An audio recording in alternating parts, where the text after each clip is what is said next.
WhatsApp is retiring the 6-digit PIN code that's guarded your account since 2017. In its place, an actual password. Most people have never touched that setting, so it's worth saying plainly what the PIN was actually holding shut.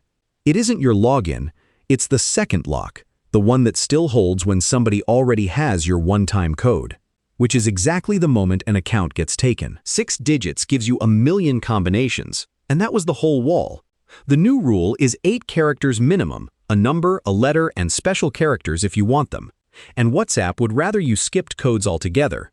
Passkeys use your face, your fingerprint, or your screen lock, so there's no code left to steal. Over 1 billion people use them now, and an account can finally hold more than one.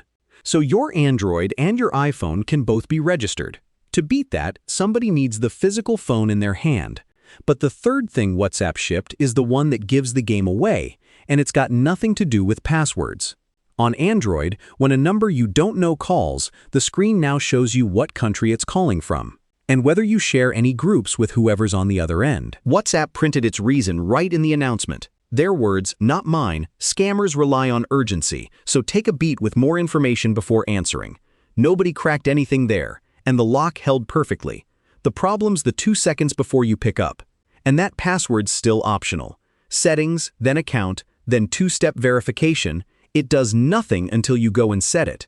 WhatsApp spent 9 years hardening that lock. Then it shipped a warning label, because the lock was never the weak part. The password option is live in account settings on Android and iPhone. Until you set it, I'm the Tech Bard, and nothing on your account changed today. Like and subscribe if you went and changed it. This one's AI made, human checked before it went out. And if anything slipped, I'll want to know.